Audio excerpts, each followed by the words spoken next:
Good evening, everyone. This is your girl, Coteria. I want to talk about this story that I had first seen on social media, and it came from certain news outlet over a month ago. I'll say around March the 18th, because a young woman by the name of Crystal Candelario, 32, was sentenced to life without parole on March the 28th. She pleaded guilty last month to aggravated murder and endangering her 16-month-old child.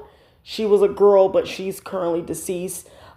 This case first started at the time of her 16-month-year-old baby girl by the name of Jalen, her death, which happened in June.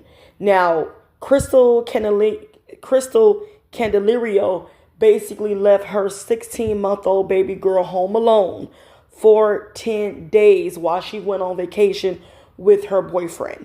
Okay, she first visited Detroit. She lives in Cleveland, Ohio, but she went to two different destinations. The first one was Detroit, Michigan, and then she went to vacation with her boyfriend to Puerto Rico. And she left her 16-month-old baby girl by the name of Jalen inside her playpen for 10 full days. She left on June the 6th, and she did not return until June the 16th. Okay? The baby had died from severe dehydration. Okay? And she was also found in her feces and urine. And they also stated that she had fecal matter, like poop in her mouth. The autopsy report stated like she was trying to basically eat whatever she can, and she was eating her feces. You know what I'm saying? It was also stated during the court hearing that she left only one single bottle in the baby playpen while she went on a 10-day vacation from Detroit, Michigan to Puerto Rico. This is just so distasteful, nasty, heinous, everything you can just imagine. You understand? Now, Crystal Candelario, who's 32, also has another daughter by the age of 7. She has another 7-year-old daughter. Now, that daughter was with her mother and father at the time she had went on her vacation. What really kind of like leave me with questions as to why she did not leave her 1-year-old, her 16-month-old with her grandparents, why she chose to leave the 7-year-old girl with the grandparents and not the 1-year-old. I don't understand that. It was stated that she told her parents that the 1-year-old was supposed to go on the vacation with her and her boyfriend. But I guess Crystal had other plans on, I guess, how you say, unaliving her 1-year-old. Because I feel like this was premeditated. I feel like this was planned. Because like I said, she has a 7-year-old daughter that was with her parents.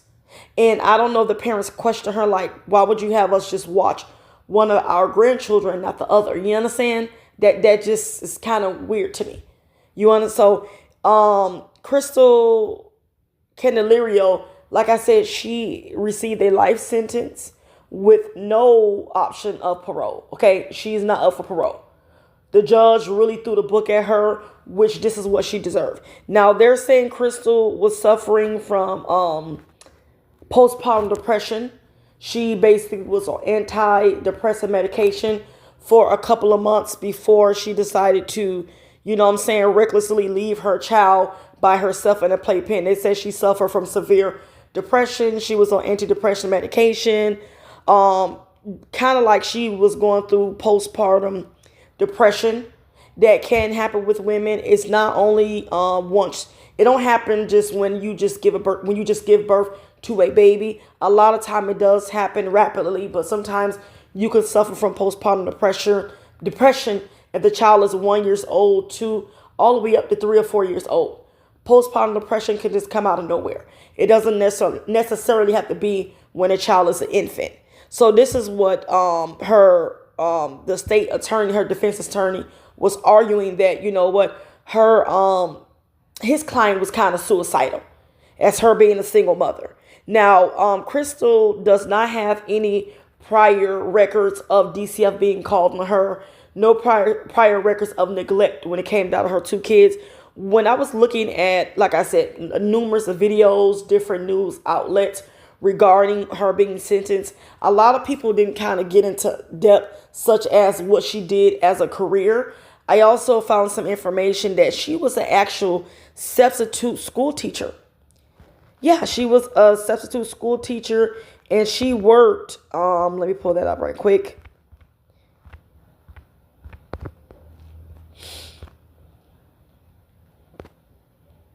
She was a substitute school teacher from basically 2022 until 2023. Yeah, she was a substitute school teacher from 2022 up into 2023, and she worked at a school called Citizen Academy in Glennsville, Ohio. So yeah, she was a substitute school teacher. She teach little kids. So for her to do this, you know what I'm saying, to her own child is very telling.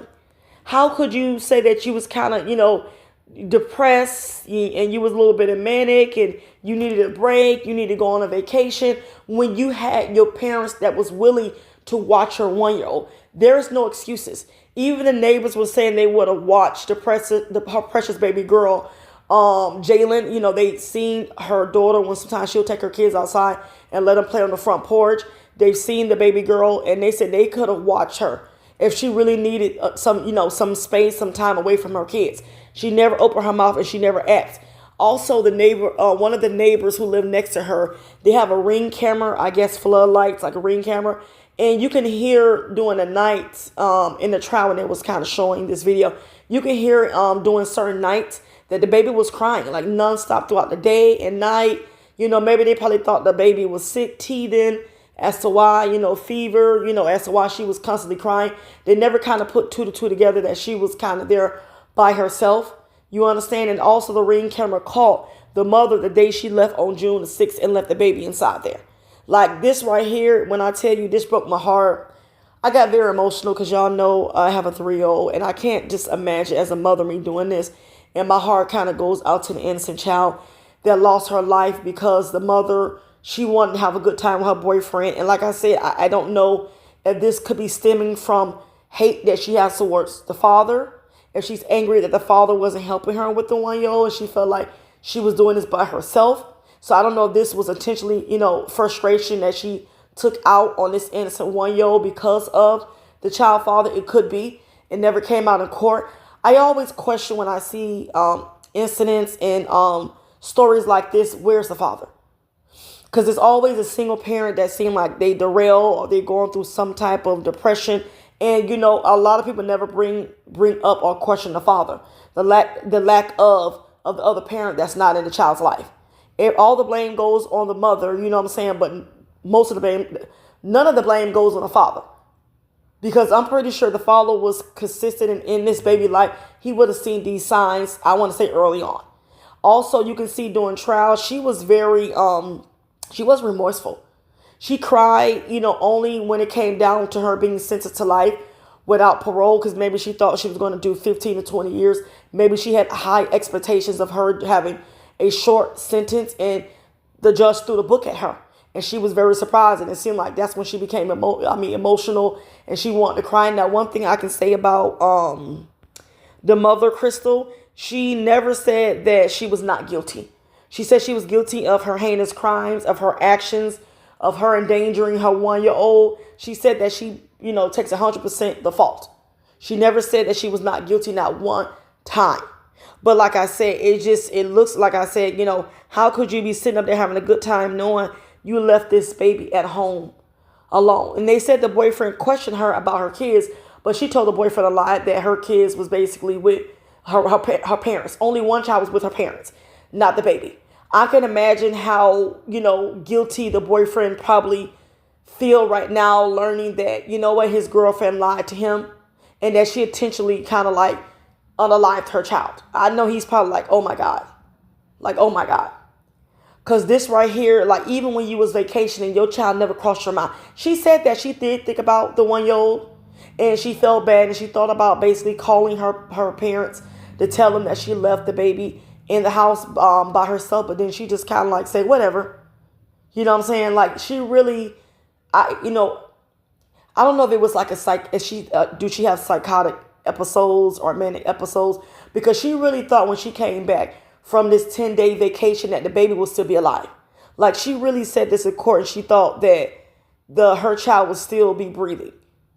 Like, are you serious? With one bottle and no food, and you basically kind of like, I want to say like locked her in the playpen. She couldn't get out. She couldn't move.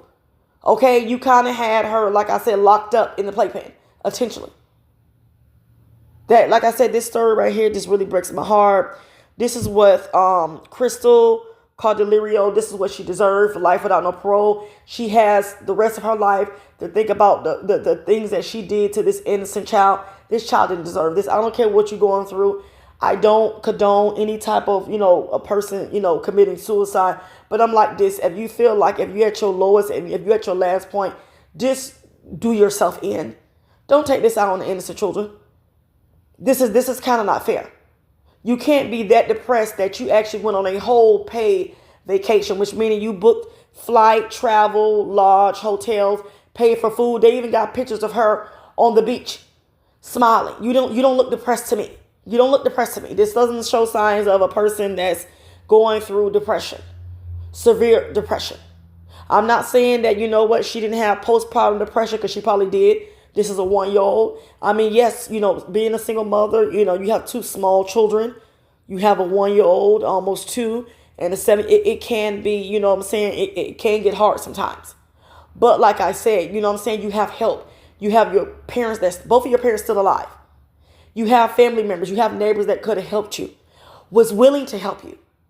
But like I said, I felt like this was very calculated. I could be wrong. I felt like she intentionally wanted to do this to this 1-year-old. And I feel like it's more to what she's not telling the courts. I don't know if we may ever know, but RIP to Jalen. Beautiful baby girl. You know what I'm saying? This story is very sad, y'all, and I will catch y'all later.